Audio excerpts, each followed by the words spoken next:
Guys, अस्सलाम वालेकुम। Welcome back to YouTube channel Khan sister.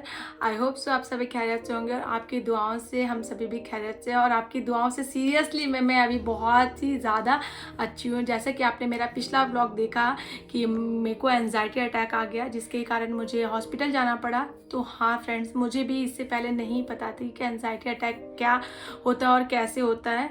तो हुआ ये, मतलब बहुत लोगों ने मुझसे पूछा कि एंजाइटी क्या होती है, या मतलब आपको ऐसा कैसे आ गया। तो मैं आप लोगों को ये स्टोरी बताना चाहूँगी कि मतलब आप सोचिए कि छोटी छोटी चीज़ों से कितनी ज़्यादा चीज़, मतलब इंसान के हेल्थ पे इतना ज़्यादा असर होता है।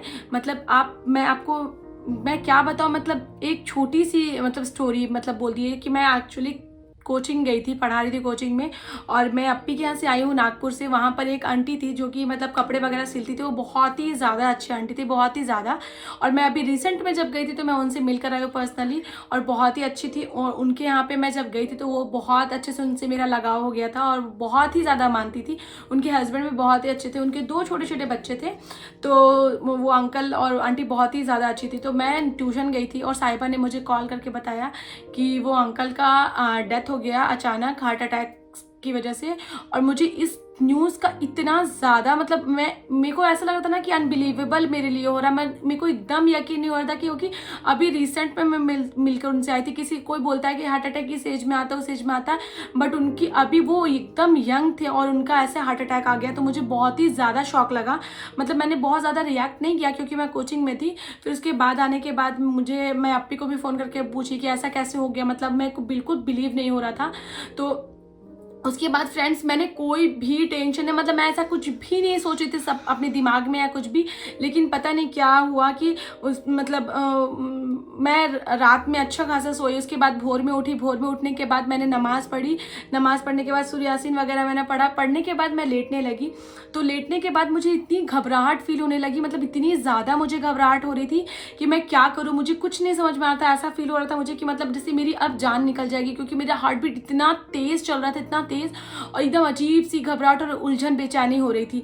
फिर मेरे दिमाग में कहीं ना कहीं, मतलब मैंने इस चीज़ का अपने दिमाग पर जोर नहीं डाला कि हाँ अंकल को हार्ट अटैक आया, ऐसा कुछ भी। लेकिन मैं बता रही हूँ लिटरेली फ्रेंड कि मेरे दिमाग में इतनी सारी चीज़ें एक साथ चलने लगी कि मुझे कुछ नहीं समझ में आता था। और उस टाइम पे मतलब 5:30 बज रहे थे भोर के। मैंने सोचा कि मतलब मेरी सिस्टर साहिबा और सबा भी दोनों सो रही थी। मैंने उन दोनों को भी नहीं उठाना सही समझा कि वो लोगों को मैं उठाऊंगी तो लोग थोड़ी घबरा जाएंगी। इस वजह से मैं उन दोनों को नहीं उठाई और मैं मतलब बाहर मैं निकली थोड़ा सा फ्रेश हवा लेने के लिए। शायद मुझे थोड़ा सा अच्छा लगने लगे, इस तरीके की घबराहट फील हो रही है। और मुझे उस टाइम पे ऐसा लग रहा था कि मैं किसको फ़ोन लगाकर मैं इतना रो। मुझे इतना ज़्यादा अजीब फील हो रहा था फ्रेंड्स, मुझे बिल्कुल भी नहीं अच्छा लग रहा था बस मेरी अब जान निकल जाएगी, क्योंकि मेरा हार्ट बीट इतना ज़ोर से चल रहा था। फिर उसके बाद मैं आई, मैं लेटी। मैं लेटने के बाद मतलब फ़ैन ऑन होने के बावजूद भी मुझे इतनी ज़्यादा स्वेटिंग हो रही थी और बिल्कुल भी मतलब मेरी तबीयत ठीक नहीं लग रही थी। और मुझे उस टाइम पे ऐसा फील हो रहा था कि मैं किसी को फ़ोन करके इतना रो, मुझे एकदम अजीब सा अकेला फील हो रहा था। तो उसके बाद फ्रेंड्स, मैंने ना यूट्यूब पे, मतलब मेरे दिमाग में इतनी सारी चीज़ें एक साथ चली थी कि मुझे कुछ नहीं समझ में आ रहा था कि मैं क्या करूँ क्या नहीं करूँ। तो फिर यूट्यूब पे मैंने खोल कर भी देख लिया कि what is the symptoms of heart attack. मतलब मुझे ऐसा लगता है कि कहीं ऐसा तो नहीं कि मुझे हार्ट अटैक आ रहा है, या मतलब बोल लीजिए कि उन अंकल का न्यूज़ मेरे दिमाग पर इतना ज़्यादा असर किया कि मेरे दिमाग में ये सारी चीज़ें चलने लगी।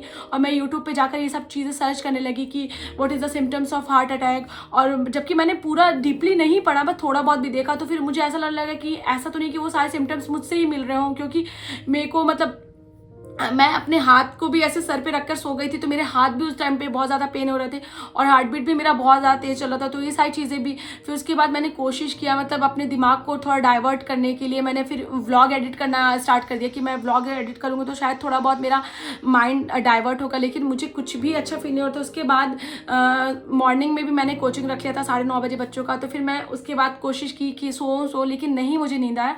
फिर 7:30 बजे तक मैं उठ गई और सबा भी उठ गई। उसका बच्चा है, मतलब ईजान के साथ मैं थोड़ा खेल लिया, अपने माइंड को थोड़ा डाइवर्ट करने की कोशिश करी थी, लेकिन नहीं हुआ। उसके बाद मैं नॉर्मली उठी, सबके लिए नाश्ता बनाया, मैंने सबको नाश्ता दिया। फिर उसके बाद कोचिंग वाले बच्चे आ गए 9:30 बजे, मैं उन लोगों को भी पढ़ाने के बाद भी मैं 11 बजे तक अच्छे से पढ़ाई हूँ सबको। उसके बाद साहिबा का एग्ज़ाम था, साहिबा एग्ज़ाम देने चली गई।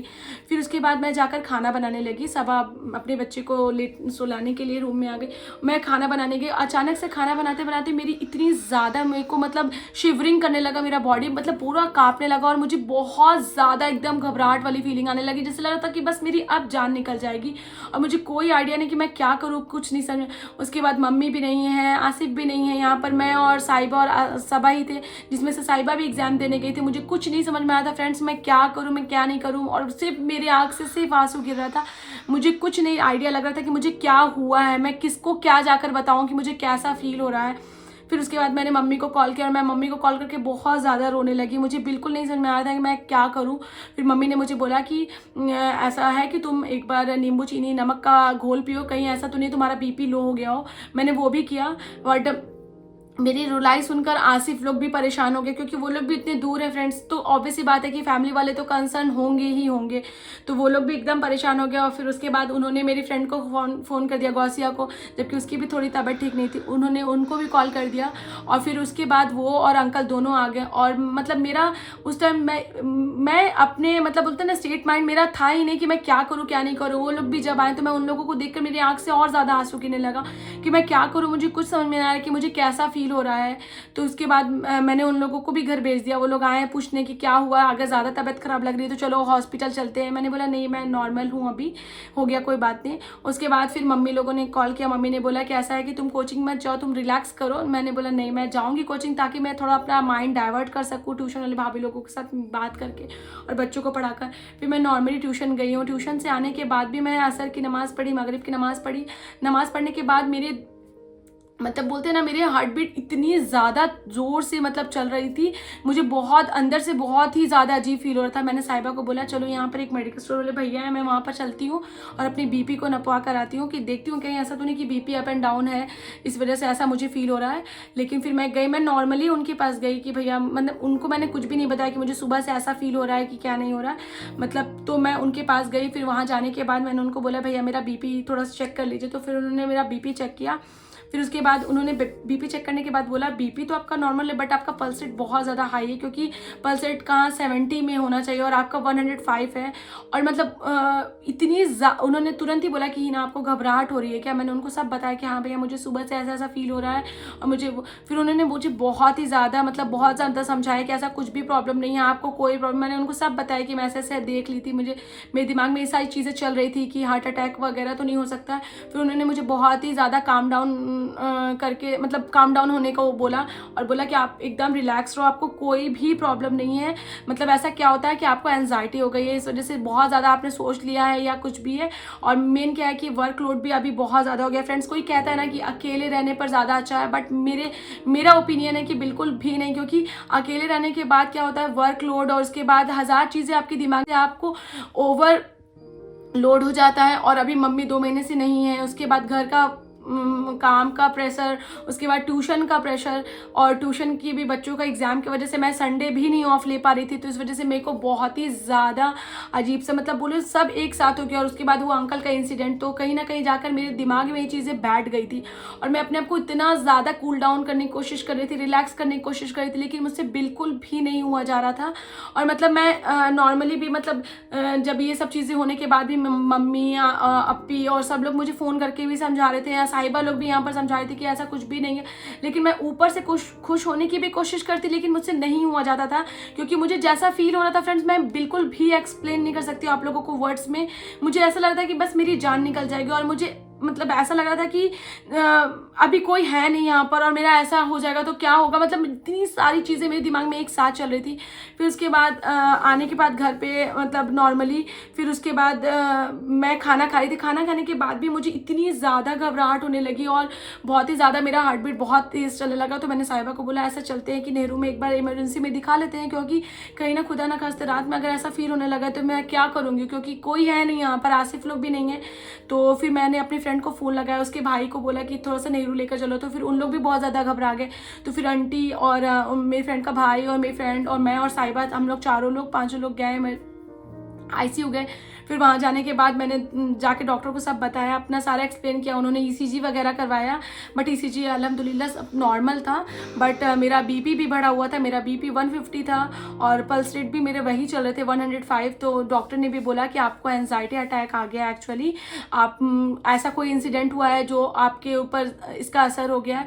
तो मैंने उनको सब बताया। लेकिन फ्रेंड्स मैं वही बोलना चाहती हूँ कि सोचिए कि इंसान कुछ कुछ चीज़ों को नहीं सोचता है, और कभी मतलब कोई बोलता है ना कि किसी को भी बता दो या कोई भी, मैं यही आप लोगों को भी सजेस्ट करना चाहूँगी कि ज़्यादा से ज़्यादा कोशिश कीजिए कि मतलब पूरी फैमिली के साथ रहिए। और जो अकेले रह सकता है, मैं उनका दर्द समझ सकती हूँ कि उनको कैसा फील होता होगा। मतलब मैं यही सोचती हूँ कि जो बोलता है कि डिप्रेशन हो गया, ये हो गया, वो हो गया, तो मैं वही सोचती थी कि ऐसे कैसे हो जाता है डिप्रेशन या कुछ भी, जबकि मैं ये सारी चीज़ें नहीं सोचती हूँ। सीरियसली मैं बता रही हूँ, मैंने ये सब चीज़ें कुछ भी नहीं सोची थी कि मुझे ऐसा फील हो जाएगा या कुछ भी ना। मैंने उन अंकल के बारे में बहुत ज़्यादा डीपली सोचा था, लेकिन मुझे खुद भी आइडिया नहीं कि मैं क्या बताऊँ। मतलब मुझे ऐसा फील हो रहा था कि वो 2 दिन मेरे लाइफ के लिए इतने ज़्यादा हार्ड हो गए हैं। मतलब मेरा वो दिन नहीं गुजर पा रहा था। मैं आप लोगों को वर्ड्स में एक्सप्लेन नहीं कर पाऊँगी कि मेरे लिए वो कैसे वो दिन मैंने गुजारे हैं। और इतनी ज़्यादा, फिर उसके बाद डॉक्टर ने भी मुझे बोला कि आप ऐसा है कि आप 4 से 5 लोगों के बीच में रहिए, अपने आप को ज़्यादा से ज़्यादा माइंड डाइवर्ट करिए, हो सके तो पार्क में जाइए, घूमिए, और मतलब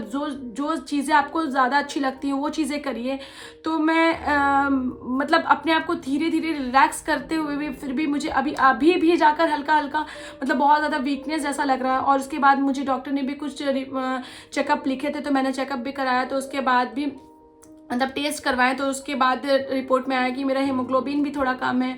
और डॉक्टर ने मुझे लिखा है कि मुझे मतलब मंडे को भी मुझे कुछ टेस्ट लिखे हैं कि आप आके थोड़ा करवाइए, आयरन डिफिशिएंसी की भी कमी हो सकती है आपको।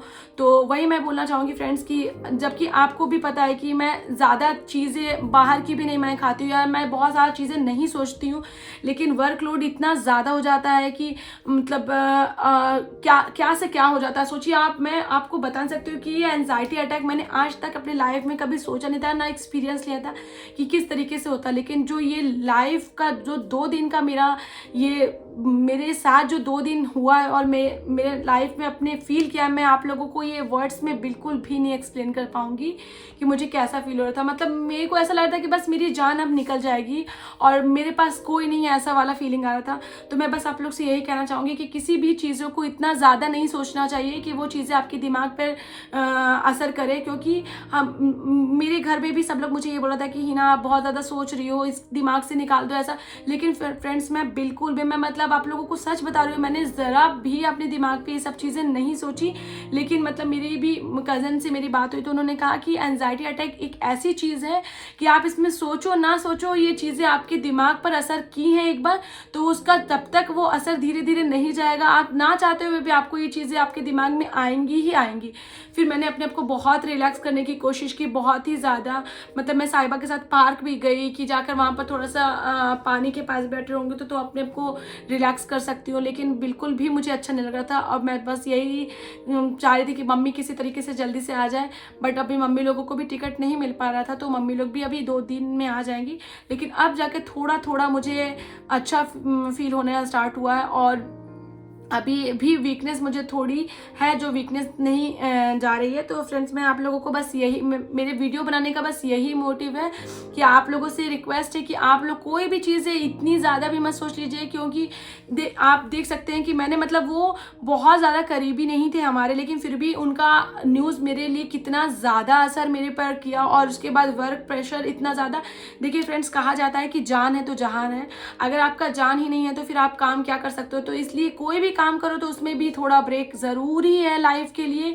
क्योंकि आप एक मशीन को ही देख लो कि अगर एक मशीन कंटिन्यूसली चल रही है तो वो भी गर्म हो जाती है और रुक जाती है। तो आप अपनी लाइफ को और अपनी बॉडी को भी एक मशीन के साथ कंपेयर करो कि आप कंटिन्यूसली करे जा रहे हो, आपको बिल्कुल भी ब्रेक नहीं मिल रहा है, तो आपके लाइफ पे क्या असर हो सकता है। सो मैं यही कहना चाहूँगी कि आप सबकी दुआओं के साथ मैं अभी थोड़ी बेटर हूँ और बस अभी अपने आप को थोड़ा रिलैक्स कर रही हूँ। और ज़्यादा से ज़्यादा मैं कोशिश यही करूँगी फ्रेंड्स कि अपने आप को प्लीज़ सब अकेले तो ज़्यादा, अगर मतलब मजबूरी ना हो तो बिल्कुल भी अकेले मत रहिए। अकेले रहना बिल्कुल भी अच्छा नहीं है, क्योंकि बहुत सारी चीज़ें दिमाग में एक साथ चलने स्टार्ट हो जाती हैं तो उसका बहुत ही ज़्यादा इफेक्ट होने लगता है। तो मैं अभी अभी थोड़ा बेटर फील कर रही हूँ। तो फिर ये व्लॉग मैं यहीं पर एंड करती हूँ। आई होप सो आपको हमारा व्लॉग अच्छा लगा हो, और आप हमारे चैनल को जिन्होंने अभी तक सब्सक्राइब नहीं किया है प्लीज़ हमारे चैनल को सब्सक्राइब करें और जाकर बेल आइकन प्रेस करें ताकि हमारे लेटेस्ट वीडियोज़ आपको अपडेट हो। प्लीज़ फ्रेंड्स कमेंट सेक्शन में ज़रूर बताइएगा कि हमारा व्लॉग कैसा लगा। और मुझे उससे पहले नहीं पता था कि एंजाइटी क्या होती है, तो अभी जाकर मैं अच्छा फील कर रही हूँ। और आपकी दुआओं से बहुत लोगों के मैसेजेस कॉल आए कि हिना आप ठीक हैं कि नहीं, तो बहुत ज़्यादा लोग मुझसे बहुत प्यार करते हैं। तो आपकी दुआओं के साथ मैं बहुत अभी ठीक हूँ। आई होप सो अब न्यू ब्लॉग के साथ मिलती हूँ, तब तक के लिए